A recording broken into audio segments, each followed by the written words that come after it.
नमस्कार विद्यार्थी मित्रांनो, आज आपण पाहणार आहोत MA मराठी M54 122 साहित्य अभ्यास पद्धती प्रथम सत्र यातील पुस्तक तिसरे साहित्य प्रकारानुसार अभ्यास यातला घटक चौथा साहित्य प्रकारांचा तौलानिक विचार। या घटकाच्या अध्ययनानंतर आपल्याला साहित्य प्रकाराचे पृथगात्मक रूप विशद करता येईल, साहित्य प्रकाराची श्रेष्ठ कनिष्ठता ठरवता येईल, साहित्य प्रकाराचे वर्गीकरण साहित्य कृतीच्या मूल्यमापनासाठी प्रस्तुत ठरतात की अप्रस्तुत याची चर्चा करता येईल, साहित्य परंपरेत काळानुसार साहित्य प्रकारांमध्ये झालेले बदल तपासता येतील, साहित्य प्रकारांच्या वर्गीकरणाचे दृष्टिकोन निश्चित करता येतील। ढोबळमानाने कथात्मक, नाट्यात्मक व भावकाव्यात्मक असे साहित्य प्रकारांचे 3 प्रमुख प्रकार मानले जातात। साहित्य प्रकारांचे अशा प्रकारचे वर्गीकरण अधिक मूलभूत व पायाभूत स्वरूपाचे मानता येईल, याचाही विचार आपण मागे केला आहेच। या मुख्य प्रकारातून उपप्रकार निर्माण होत असतात। कथा, कादंबरी, महाकाव्य, पोवाडा हे कथनात्मक प्रकार आहेत। त्यातले कथा व कादंबरी हे गद्यात तर महाकाव्य, पोवाडा हे पद्यात असतात। शोकात्मिका, सुखात्मिका, प्रहसन यांना आपण नाट्यात्मक प्रकार म्हणतो, तर उद्देशिका, अभंग, विलापिका या प्रकारांना भावकाव्यात्मक प्रकार मानतो। मात्र आपण एक गोष्ट लक्षात ठेवली पाहिजे की साहित्याशी संबंधित असणाऱ्या व्यवहारात साहित्य प्रकार ही संकल्पना लवचिकपणे वापरणे आवश्यक ठरते, कारण एखाद्या साहित्य प्रकाराचे विशेष वेगवेगळ्या कालखंडांमध्ये एकसारखे असतातच असे म्हणणे कठीण आहे। निरनिराळे प्रकार म्हणजे स्वतंत्र स्वायत्त असे कप्पे नसून त्यांच्यात साम्यभेदयुक्त असे नाते निश्चितपणे असते। जसजशा नव्या साहित्यकृती निर्माण होत असतात तसतशी साहित्य प्रकाराच्या संकल्पनेतही बदल होत असतो। ती संकल्पना अधिकाधिक समावेशक होत जाते। जॅक देरिदा यांनी म्हटल्याप्रमाणे कोणत्याही साहित्य प्रकारात न बसणारी साहित्यकृती नसते, ती कोणत्या ना कोणत्या साहित्य प्रकारात समाविष्ट करता येते। प्रत्येक संहितेचा एक किंवा एकाहून अधिक साहित्य प्रकारात समावेश करता येतो। साहित्य प्रकारही अशी कोणती संहिता नसतेच, साहित्य प्रकाररहित अशी कोणतीही संहिता नसतेच। प्रस्तुत घटकात आपण साहित्य प्रकाराचा तौलानिक विचार मांडण्याचा प्रयत्न करणार आहोत। उदाहरणार्थ दीर्घकथा, लघु कादंबरी आणि कादंबरी या साहित्य प्रकारांचे वेगळेपण नेमके कशात आहे? दीर्घकथा आणि दीर्घ कवितेतील दीर्घत्व एकच असते की वेगळे? दीर्घ कविता आणि खंडकाव्य यातील वेगळेपण कशामुळे नक्की होते? अशा काही प्रश्नांची तौलानिक विचारांच्या संदर्भात चर्चा करता येईल। कविता, महाकाव्य, आख्यानकाव्य, कथा, दीर्घकथा, लघु कादंबरी, कादंबरी, नाटक, एकांकिका, एकपात्री, भारूड, लोककला, ललित निबंध, वैचारिक निबंध, विचार प्रबंध आणि आत्मचरित्र, चरित्र, आठवणी, दैनंदिनी अशा काही साहित्य प्रकारांच्या साहित्यविधा लक्षात घेतल्याने साहित्य प्रकाराच्या पृथकतेचे रहस्य शोधता येईल। काय हे या घटकात आपल्याला विचार करायचा आहे। साहित्य प्रकार हे विशिष्ट संस्कृतीची निर्मिती असते, त्यामुळे त्यांचे स्वभाव त्या संस्कृतीने घडविलेले असतात। त्या काळातील सामाजिक सांस्कृतिक गरजांनुसार विशिष्ट साहित्य प्रकार उदयाला येतात। म्हणून आज जी साहित्य प्रकारांची रूपे बघायला मिळतात ती सर्व काळात सर्व संस्कृतीत सारख्याच प्रकारे अस्तित्वात असतीलच असे नव्हे। काही साहित्य मीमांसकांनी साहित्य प्रकार हे स्थिर, शाश्वत, अचल, अपरिवर्तनशील असतात अशी भूमिका घेतली, तर काही भूमिका संशयास्पद आहे असे मानणारा आणि साहित्य प्रकार ही संकल्पना स्थिर नसून ती अस्थिर, चल स्वरूपाची आहे असे मानणाराही एक वर्ग आहे। अशा परस्पर विरोधी 2 भूमिका सातत्याने मांडल्या गेल्या। त्यातील टोकाच्या वैचारिक मतभेदातून साहित्य प्रकाराची संकल्पना नेहमीच वादग्रस्त राहिली। साहित्य प्रकाराचे जे सनातन रूप आहे ते तसेच राखले जावे या संबंधीचा आग्रह पाश्चात्य साहित्य परंपरेतील अभिजातवादांमधून धरला गेला। अभिजातवादी साहित्य सिद्धांतानुसार साहित्य प्रकारात सामाजिक भेदाभेद केलेला होता। साहित्य प्रकारांची तारतम्य भावात्मक व्यवस्था, श्रेणी व्यवस्था येथे लावलेली दिसून येते। साहित्यकृतीतील पात्रांचा सामाजिक दर्जा, शैली, आकारमान आणि भावनात्मक सूर अशा घटकांचा विचार करून साहित्य प्रकारांची प्रतवारी मांडण्याचा प्रयत्न केला गेला। महाकाव्य, शोकात्मिका अशा प्रकारात राज्यघराण्यातील दरबारी माणसे दिसतात। हे प्रकार सर्वश्रेष्ठ दर्जाचे मानले जातात। त्यातही ॲरिस्टॉटल आणि हेरोसेने शोकात्मिका महाकाव्यापेक्षा श्रेष्ठ मानले गेले आहे। सुखात्मिकेमध्ये उच्चभ्रू व मध्यमवर्गीय माणसे दिसतात, म्हणून त्यांना महाकाव्य शोकात्मिकेपेक्षा खालच्या स्तराचा प्रकार मानला गेला. तर व्यंगकाव्य व प्रहसनामध्ये सामान्य माणसांची वर्तन क्रियांची हाताळणी केलेली असते, म्हणून या प्रकारांचा दर्जा कनिष्ठ मानण्यात आला. म्हणजे महाकाव्य व शोकात्मिका या वरच्या स्थानावर, तर नंतर सुखात्मिका, त्यानंतर इतर काही साहित्य प्रकार व सर्वात खालच्या स्थानावर व्यंगकाव्य प्रहसन असा साधारण अनुक्रम बघायला मिळतो. संस्कृत अभिजातवादी साहित्य परंपरेतही साहित्य प्रकारांच्या श्रेष्ठ कनिष्ठतेविषयी उहापोह झालेला दिसतो आणि या परंपरेत नाटक हे सर्व प्रकारात श्रेष्ठ प्रकार आहे असा सर्वसाधारण विचार पुढे आलेला दिसतो. या सर्व गोष्टी समोर ठेवून आपण काही साहित्य प्रकारांचा तौलानिक विचार करणार आहोत. या अभ्यासामुळे आपली रसस्वादाची एक वेगळी दृष्टी तयार होईल, तसेच वाङ्मय प्रकारांकडे पाहण्याची एक नवी दृष्टी आपल्याला मिळेल. साहित्य प्रकारांचा तौलनिक विचार मांडताना साहित्य प्रकाराची विशिष्ट अवस्था, त्यामध्ये होत जाणारे बदल, त्याच्या आकलनाला प्राप्त होणारी नवनवी परिप्रेक्ष्ये अशा सर्व गोष्टींचाही विचार होणे क्रमप्राप्त ठरते. प्रत्येक साहित्य प्रकाराची स्वतःची अशी एक सांकेत व्यवस्था असते. साहित्यकृतीचा योग्य अर्थ कसा लावावा याची दिशा त्यातून मिळते. सारांश एक प्रकारे साहित्याचा अनुभव घेण्याच्या प्रक्रियेत साहित्य प्रकाराची जाणीव अनुस्यूत असते. या दृष्टीने विचार करता साहित्याचे वर्गीकरण करणे शक्य असते आणि ते वर्गीकरण प्रस्तुत व उपयुक्त ठरणारेही असते असेही म्हणता येईल. प्रत्येक साहित्य प्रकार एक सुसंघटित भाषिक संरचना असते, पण साहित्य प्रकाराची निश्चिती अशी व्याख्या खूपच कठीण काम आहे. खरे तर कोणत्याही प्रकारच्या व्याख्येत तंतोतंत बसविता येण्यासारखा साहित्य प्रकार नाही, कारण आत्तापर्यंत निर्माण झालेल्या साहित्य प्रकारांवरून तयार केलेली व्याख्या ही पुढील सर्जनशील साहित्य प्रकाराचा आवाका सामावून शक्य नसते आणि पुढचा साहित्य प्रकार कसा असेल हे कोणीच सांगू शकणार नाही. म्हणजेच साहित्य प्रकाराची कोणतीच व्याख्या ही सदा सर्व काळ उपयोगी पडणारी नाही. प्रत्येक साहित्य प्रकाराकडे तात्विक आणि ऐतिहासिक अशा दोन दृष्टिकोनातून पाहता येते. मात्र साहित्य प्रकाराची निश्चिती अशी व्याख्या करता येत नसल्याने साहित्य प्रकाराचे सत्व निश्चित करताना अनेक तात्विक अडचणी निर्माण होतात, हे आता आपण पाहिलेच. त्या तुलनेत साहित्य प्रकाराचे विशिष्ट काळातील, विशिष्ट संस्कृतीतील स्थिर आणि या अर्थाने बरेचसे निश्चित रूप कोणते आहे याचा विचार करणे थोडे सोपे ठरते. साहित्य प्रकाराचा विचार मांडताना एकेका साहित्य प्रकाराचे सत्व शोधण्यापेक्षा त्या प्रकारातील विविध उपप्रकारांमध्ये वेगवेगळ्या पातळ्यांवर असलेले साम्य भेदात्मक नाते पाहणे अधिक सोयीस्कर ठरू शकते. लुडविग विटगिन्स्टाईन या तत्त्वज्ञाने याबाबत कुलसाम्याचे प्रतिमान योजले आहे. ते फारच उद्बोधक असे आहे.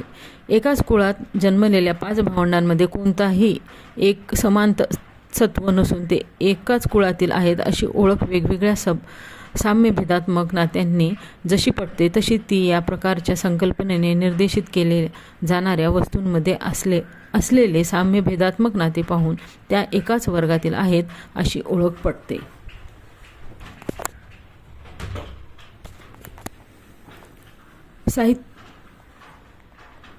कविता, महाकाव्य, आख्यानकाव्य. मराठी भाषेत लिखित स्वरूपातील कविता व रचना प्रकाराला 700-800 वर्षांची दीर्घ अशी परंपरा आहे. इतक्या दीर्घ परंपरेतील मराठी काव्यरचना वेगवेगळ्या प्रकारांनी नटलेली आहे. या काव्यरचनेत गीतेबरोबरच आख्यान, कविता, कटाव, पोवाडा, खंडकाव्य, स्वयंवर काव्य, महाकाव्य, कथनपर दीर्घ कविता यासारखे कथाकाव्य दिसतात. त्याचबरोबर ओवी, अभंग, आरती, विराणी, स्तोत्र, पाळणा, भूपाळी, लावणी, सुनीत, गझल यासारखे भावकवितेचे प्रकार, शिवाय नाट्यकाव्यही दिसतात. याखेरीज अमृतानुभव, यथार्थ दीपिकासारखी विचारानुभव व्यक्त करणारी काव्यरचनाही दिसते. मराठी काव्यरचनेची स्थूलमानाने गीत, कथाकाव्य, भावकविता, विचारकविता आणि नाट्यकाव्य अशी ठळक 5 गटात विभागणी करता येईल. हे 5 गट किंवा प्रकार म्हणून स्वतंत्रपणे दाखविता येतील असे नाही, कारण हे 5 गट एकमेकात खूपच सरमिसळून गेलेले आहेत. काव्य छंदोबद्ध असते. अगदी मुक्त छंद म्हटलं तरी त्याला छंद आलाच. तालबद्धतेशिवाय लेखनाची काव्यात गणना होणार नाही असे म्हटले जाते. या रचना प्रकारांचा प्रारंभ मौखिक परंपरेतून झाल्याने त्यावेळी कवितेत छंद हा अपरिहार्य होता. पण आजची कविता मौखिक परंपरेतून लेखन मुद्रण असा प्रवास करते. कवितेच्या आस्वादासाठी कवितेत छंद ही एकच गोष्ट अपरिहार्य आहे असे आज राहिलेले नाही. काही कवितेच्या शब्दांच्या मांडणीतून दृश्य परिणामातूनही कविता आस्वादता येते. उदाहरणार्थ र.कृ. जोशी यांच्या कवितेत आशय प्रस्तुतीकरणाच्या बाबतीत मुद्राक्षर व तंत्र व छापील पृष्ठभाग या गोष्टीही कवितेच्या अविभाज्य घटक बनल्या आहेत. कवितेचे वाचन अधिक परिणामकारक होण्यासाठी, पाठ होण्यासाठी, सुलभ वाटण्यासाठी शब्दांच्या ध्वनीचा, नादांचा, आघातांचा उपयोग करून घेण्याची प्रथा आपोआपच घडत गेली. शब्दांची निवड करून त्यांच्या ओळी जुळविणे व प्रकारातून त्याला काही एक व्यवस्था करावी, काही नियम असावेत या विचारातून छंदाचा, वृत्तांचा उदय झाला. अर्थातच आधी रचना आणि नंतर नियम निर्माण झाले, पण नियमांच्या अतिरेकामुळे भाव किंवा विचार व्यक्त करण्यास बाधा येते हे लक्षात आल्यावर हे नियम झुगारूनही दिले आहेत हे लक्षात घेण्याजोगे आहे. कवितेचे वाच्यार्थापलीकडे जाऊन अधिक अर्थाचे सूचन करावे ही अपेक्षा कवितेकडून असते. म्हणजेच कवितेत सूचितार्थ महत्त्वाचा ठरतो. कविता सांगते एक आणि सुचवते दुसरेच असे कायम घडत राहते. कवितेत काव्यार्थाचे नियमन या सूचितार्थानेच होते असल्याने कवितेतील घटक नेहमीच लवचिक आणि बदलते राहिले आहेत. एका कवितेचे घटक दुसऱ्या एका कवितेला जसच्या तसे लागू पडतीलच असे नाही. म्हणून कवितेच्या घटकांची गुंतागुंत, त्यांच्या सूक्ष्मता व अनेक पदरीपण ही अर्थातच कवितेच्या गुणवत्तेनुसार बदलत जाईल. लहान भाषिक अवकाशात खूप काही सुचविण्याची क्षमता कवितेत असते. मध्ययुगीन कालखंडात 3 परंपरा आपणास स्पष्ट दिसतात. त्यांच्यामध्ये संत, पंडित आणि शाहिरी परंपरा महत्त्वाच्या आहेत. संत ज्ञानेश्वरापासून नामदेव, जनाबाई, चोखामेळा, एकनाथ, तुकाराम, रामदास इत्यादी संतांनी पुष्कळ काव्यनिर्मिती केली आणि एक प्रकारे अध्यात्माद्वारे लोकशिक्षणाचे कार्य पार पडले. त्यासाठी त्यांनी ओवी, अभंग, पद, आरती, स्तोत्र, विरहणी, गवळणी, भारूड, श्लोक अशा अनेकविध काव्य प्रकारातून काव्य रचना केल्या. पुढच्या काळात पंडित काव्यातून आपणास श्लोक, आख्याने असे काही काव्य प्रकार दिसतात. तर शाहिरांनी भोपाळी, लावणी, कटाव, पोवाडा, झगडा या प्रकाराच्या रचना केल्या. आधुनिक कालखंडात म्हणजेच इंग्रजी राजवटीच्या कालखंडात कवींच्या काव्यविषयक जाणीवेवर मूलगामी परिणाम होत गेले. काव्यरचनेच्या तंत्रांमध्ये विविध प्रयोग होत गेले. सुनीत, गीतकाव्य, गझल, मुक्तछंद, दशपदी, हायकू, विडंबन असे नवे काव्य प्रकार रुजत गेले. अल्पक्षरत्व हा चांगल्या कवितेचा एकमेव निकष नसला तरी एक निकष आहे. कवितेचा भाषिक अवकाश लहान असला तरी कविता व्यापक जीवनाशयाचे सूचन करीत असते. कवितेचा भाषिक अवकाश लहान असल्यामुळे निवेदन, नाट्य, वर्णन, स्पष्टीकरण या गोष्टींना फारसे स्थान नसते, तर भावोत्कटतेला महत्त्व असते. महाकाव्यात जीवन अनुभव चित्रित करण्यासाठी उदात्त चरित्र नायकाची निवड केली जाते. हा चरित्र नायक एखाद्या राष्ट्राच्या, प्रदेशाच्या अथवा समूहाच्या समग्र जीवनाचे प्रतिनिधित्व करीत असतो. त्यामुळे महाकाव्याचा परी केवळ एका व्यक्तीच्या चरित्रापुरता मर्यादित नसतो.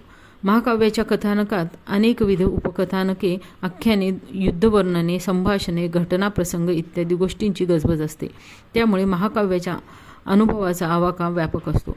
आख्यान काव्यापुढे संस्कृतीमधील महाकाव्यांचा आदर्श असला तरी 2 रचना प्रकारात मात्र पुष्कळच अंतर आहे. महाकाव्यातून अनेक पिढ्यांची चित्रणे, निसर्गाच्या अनेक व्यवस्था, दिवसाचे विविध प्रहर इत्यादी गोष्टी प्रकट होतात. म्हणजेच व्यापक जीवनपट मांडला जातो. आख्यान काव्यात मात्र एकच एक कथा सांगितली जाते. डॉक्टर ग.बा. ग्रामोपाध्ये मराठी आख्यान कविता अभ्यास या ग्रंथात लिहितात. केवळ पद्यातून एखादे आख्यान सांगितले म्हणजे तेवढ्याने त्या आख्यानाला कविता रूप येत नाही.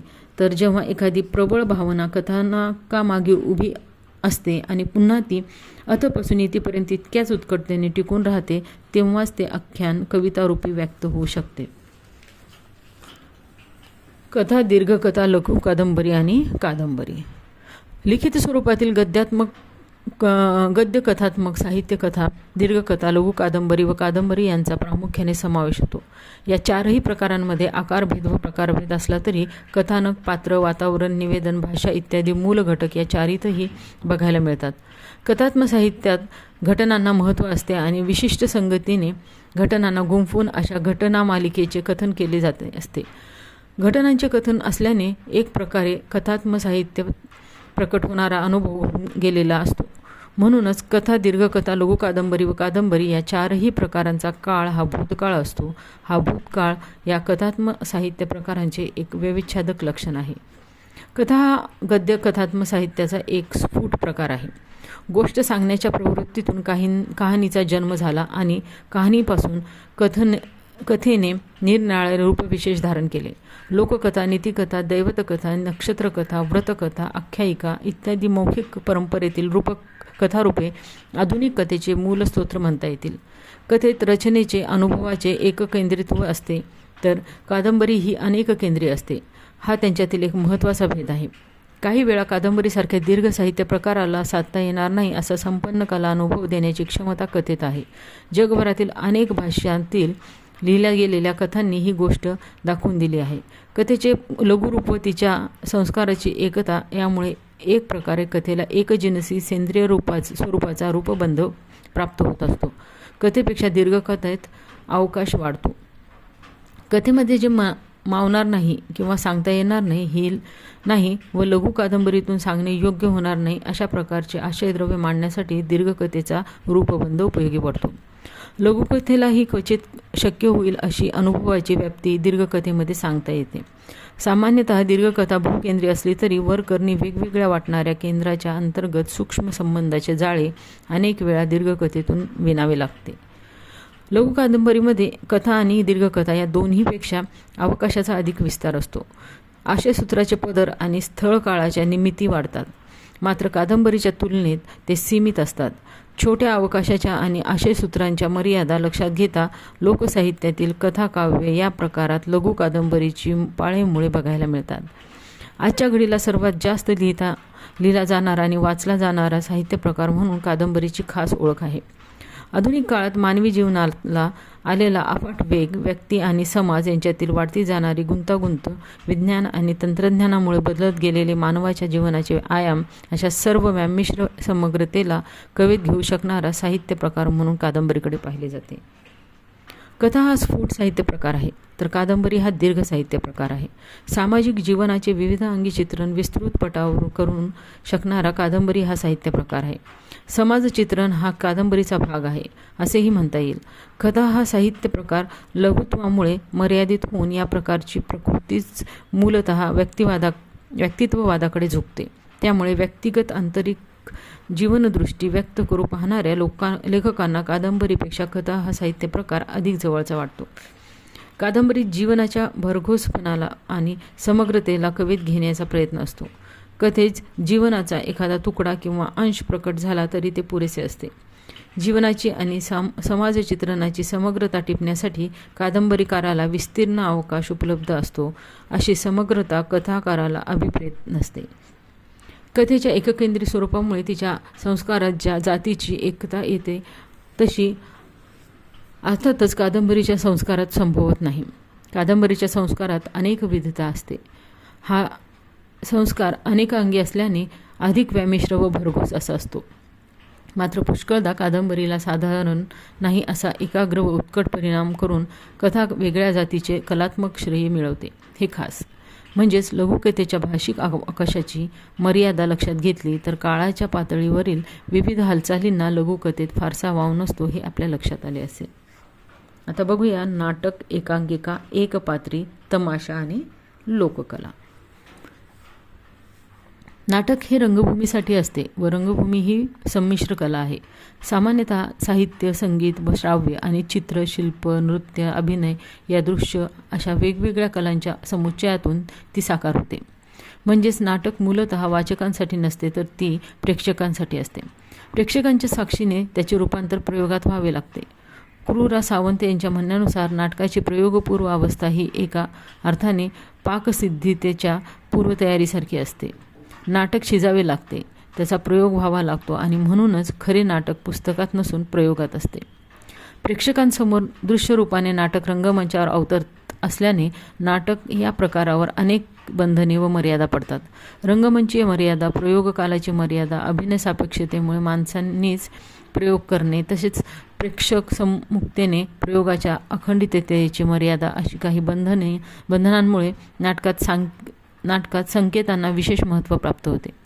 विशिष्ट चौकटीत ठराविक वेळेत प्रेक्षकांसमोर नट या माध्यमाच्या द्वारे नाटक उभे व्हायचे असल्यामुळे नाटकात वास्तव निर्मितीच्या आग्रहाला स्थान नसते.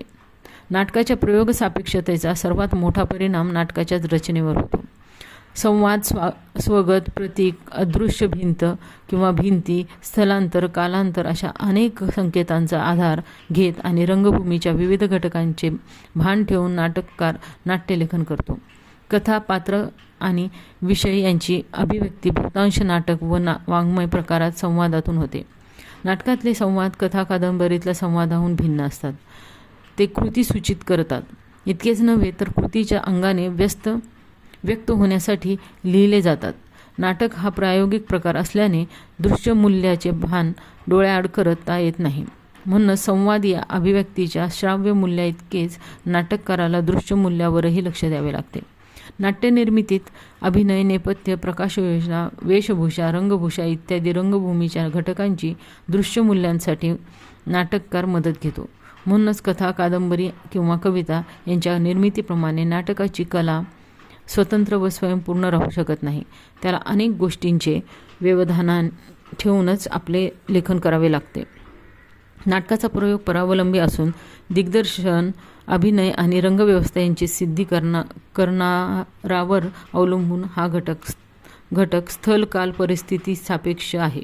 म्हणूनच नाटकाची प्रयोगासंदर्भी व्याख्या सुस्पष्ट नाही असे दावतरांचे म्हणणे आहे. कोणताही नाटककार आपण लिहिलेल्या नाटकाचा प्रयोग व्हावा या उद्देशाने नाटक लिहितो. दुसरी गोष्ट अशी की नाटककाराने समजा 60 पानात एखादे नाटक लिहिले तरी ते नाटक 60 पानातच समाविष्ट राहत नाही. ते त्यातून बाहेर येऊन एक वेगळे स्वरूप धारण करते. दिग्दर्शक नटाप्रमाणे बदलते. अगदी प्रकाशयोजना, नेपथ्य व तंत्रानुसारही बदलते. नाटक वाचणे आणि त्याचा प्रयोग पाहणे यात खूप अंतर पडलेले असते.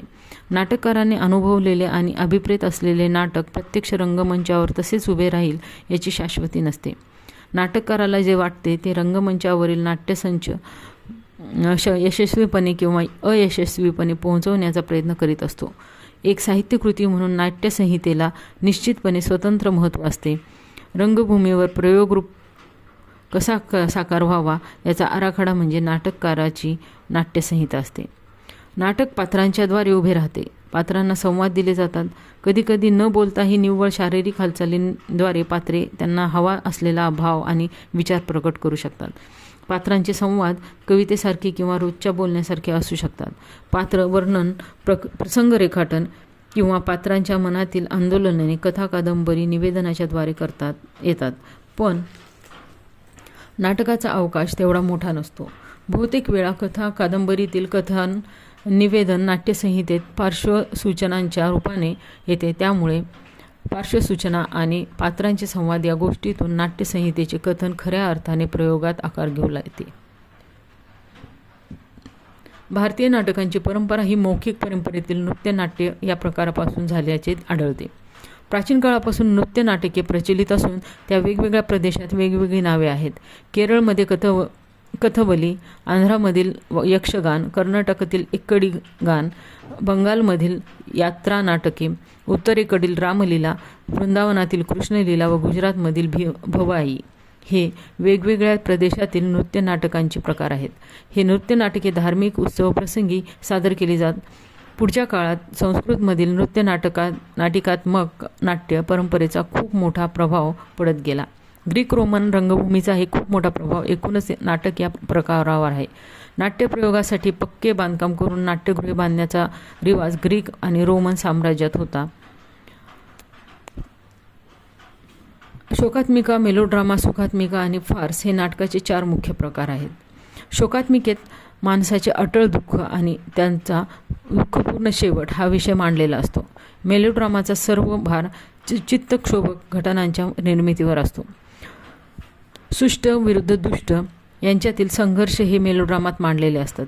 शेवटी सत्याचा विजय होतो. खलनायकी प्रवृत्ती हारून सुष्ट प्रवृत्तीच्या नायक किंवा नायिकेचा विजय होतो. हा असा संघर्ष साधा, सरळ आणि ठसठशीत असतो. सुखात्मिका खेळकर शैलीत हलक्या फुलक्या विषयाला भिडून हास्य निर्माण करते. जीवनाकडे पाहण्याचा एक खेळकर आणि उत्साह दृष्टिकोन सुखात्मिका पुढे आणते. फार्स हा प्रकार सुखात्मिकेच्या अंगाने जाणारा असला तरी या नाट्यप्रकाराचा मुख्य हेतू खूप हसविणे हा आहे. त्यामुळे या प्रकारात व्यक्तिचित्रण गौण मानून अधिक भर योगायोगाच्या घटनांवर दिला जातो. एकांकिका हे एकांकी नाटक, एक अंकाचा कालावधी असणारी एकांकिकात असे तिचे स्वरूप असते. एकांकिका या संज्ञेतील एक हा शब्द अंक संख्यादर्शक आहे. तसाच नाट्यवस्तू, प्रसंग, व्यक्ती, वातावरण, संस्कार अशा अनेक घटनांच्या संख्यात्मकता नव्हे, तर गुणात्मक एक तत्वाचा निर्देश करणारा असा आहे. एकांकिकेत एक प्रसंग, एक घटना यावर भर असतो. उपकथानक नसते. मर्यादित अवकाशात एक उत्कट एकजिन्सी परिणाम साधणे हे एकांकीचे उद्दिष्ट असते. एकांकिका हा नाट्यप्रकार सर्वत्र आढळणारा आणि प्राचीन काळापासून अस्तित्वात आहे. तमाशा हा महाराष्ट्राचा ग्रामीण भागातील अत्यंत लोकप्रिय असा करमणुकीचा खेळ. 20व्या शतकाच्या उत्तरार्धात यालाच लोकनाट्य या नावाने संबोधले गेले. तमाशा लोकरंगभूमी महाराष्ट्रातून जन्माला आली असल्याकारणाने इथे अधिकच अस्तित्वात असलेले मौखिक स्वरूपातले लोकाचार, म्हणी, लोकगीते, लोककथनके त्यात समाविष्ट झाली. त्याबरोबर ढोलकी, डफ, तुणतुणे, कडी, टाळ अशी वाद्येही आली. गण, गवळण, लावणी, बतावणी व वग हे तमाशाचे रंगभूमीचे 5 मुख्य घटक. अशिक्षित व ग्रामीण जनतेशी संबंधित हा कला प्रकार असल्याने आणि तमाशातील बहुतांश कलाकार हे अशिक्षित असल्याने तमाशाची संहिता ही मौखिकच असते. त्यामुळे प्रयोग सादरीकरणाच्या वेळी ऐनवेळी उत्स्फूर्तपणे संहितेत अनेक बदल होतात. त्यामुळे तमाशाचा प्रत्येक प्रयोग हा ताजातवाना आणि नवीनच वाटायला लागतो. दशावतार हे कोकण परिसरातील लोकनाट्य आहे.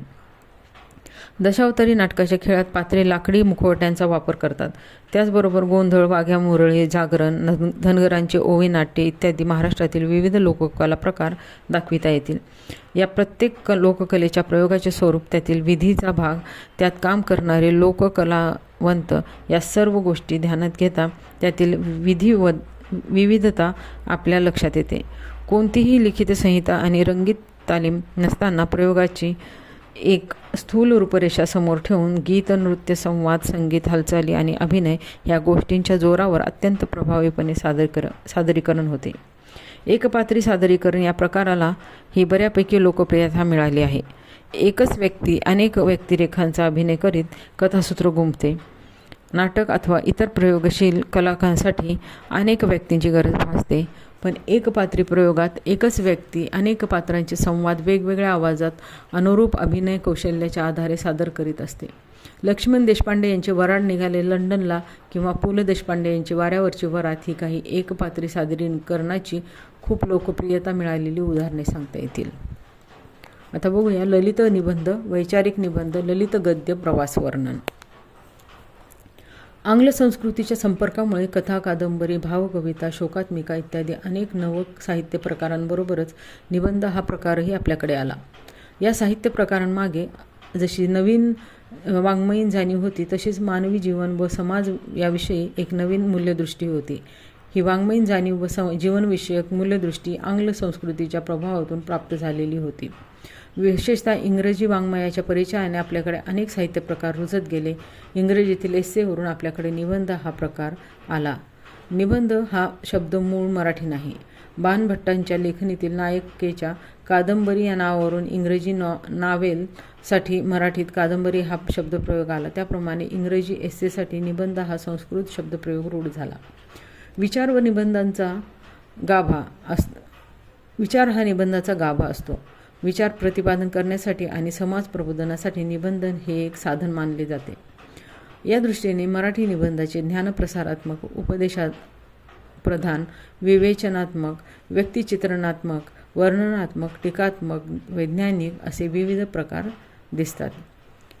एखाद्या विषयासंबंधी केलेले स्पष्टीकरणात्मक, विवरणात्मक लेखन म्हणजे निबंध किंवा एखाद्या विषयासंबंधी केलेले माहितीपूर्ण विवेचन म्हणजे निबंध अशी निबंधाची व्याख्या करता येईल. कथा, नाटक, कादंबरी, निबंधात अनुभवाची निर्मिती, कथन किंवा नाट्यकरण नसते. पात्रे नसतात. इतरांच्या मताला दुजोरा देणारे अथवा खंडन करणारे विचार निबंधकार आपल्या निबंधातील विवेचनातून मांडत असतो. निबंधात साधारणपणे एखाद्या विषयाची मांडणी असते व त्या विषयाच्या अनुषंगाने सरळ विधाने केलेली असतात. निबंधातून आत्मविष्काराला प्राधान्य देणारे लघुनिबंध व ललित निबंध हे वाङ्मय प्रकार विकसित होत गेले. ललित निबंधात अनुभवदर्शन व विचार यांचे मुक्त आविष्करण असते. मराठीत स्वातंत्र्योत्तर कालखंडात लघुनिबंध हे नाव मागे पडून ते हे गद्यलेखन ललित लेखन या नावाने ओळखले जाऊ लागले. ललित लेखन हे अधिक आत्मनिष्ठ, अधिक मुक्त, लवचिक, काव्यात्म, तरल, चिंतनशील आणि प्रतिमांना समृद्ध अशा स्वरूपाचे बनते गेले. आत्मचरित्राखेरीज येणारे आत्मकथांपर लेखन आठवणी या प्रकारातून मांडल्या जातात. या प्रकारच्या लेखनात स्मृतीसापेक्ष मीशी संबंधित अनुभव केंद्रस्थानी असतात. व्यक्तिचित्र हा या प्रकार लेखकाच्या अनुभवाचा एक भाग असतो. लेखकाचा एखाद्या व्यक्तीविषयीचा दृष्टिकोन त्यातून व्यक्त होतो. ही व्यक्तिचित्रे काही वेळा काल्पनिक तर काही वेळा खरीखुरी असतात. वर निर्देशित केलेले ललित लेख, आठवणी, व्यक्तिचरित्र असे जे ललित गद्याचे उपप्रकार आहेत ते काही निकष ठरवून एकमेकांपासून अलग काढता येणे शक्य असले तरी ते एकमेकांना घनिष्ठपणे जवळचे आहेत. पुष्कळ वेळा ते एकमेकात मिसळूनही जातात. निबंध एखाद्या विषयासंबंधी विचार व्यक्त केलेले असतात तर लघुनिबंधात विषय निमित्तमात्र असतो. अंतिम या आशयाच्या निमित्ताने मीचे अनुभव व्यक्त झालेले असतात आणि अंतिमतः खरा विषय मीच असतो.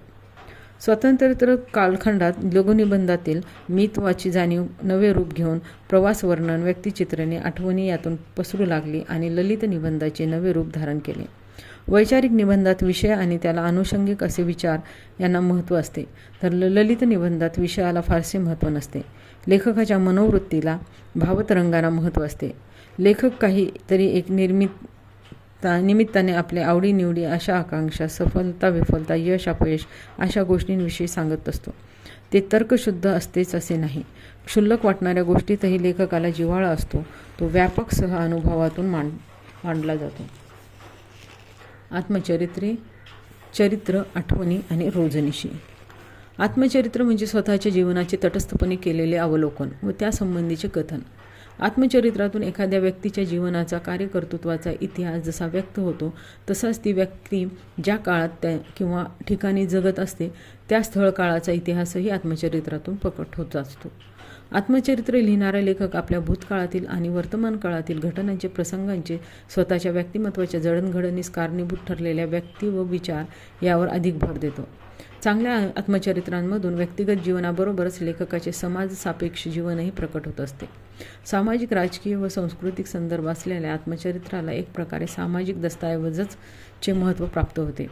आत्मचरित्रातील निवेदक, नायक व इतर व्यक्तिरेखा काळ, स्थळ, घटना या कल्पित नसून सत्य व प्रत्यक्ष सृष्टीतील असतात. आत्मचरित्रे आणि आठवणी या दोन्ही प्रकारचा निर्देश अनेकदा समानार्थी होतो हे खरे, पण या दोन्ही प्रकारात फरक आहे. सूक्ष्मपणे पाहिल्यास आठवणीत लेखकांचा भार बहुधा इतर व्यक्तींवर व त्यांच्या अनुभवांवर असतो असे दिसून येईल. या उलट आत्मचरित्रांचे केंद्र लेखक स्वतःच असतो. आत्मचरित्रातील चरित्रविषय झालेला नायक आणि चरित्र लिहिणारा लेखक एकच असतो. मात्र चरित्रात चरित्रविषयक आणि चरित्रलेखक वेगळे असतात. चरित्रामध्ये चरित्रकार चरित्राविषयावर काही लादत नाही. जे काही घडते ते मांडत जातो. म्हणजेच चरित्र हे वस्तुस्थितीवरून आधारलेले असावे लागते. चरित्रकाराला चरित्र नायकाविषयी आदर असला तरी वस्तुस्थितीचा विपर्यास होऊ न देण्याची दक्षता त्याला घ्यावी लागते. नेपोलियनच्या काळात सुशिक्षित माणसे आपल्या रोजनिशा लिहित असत.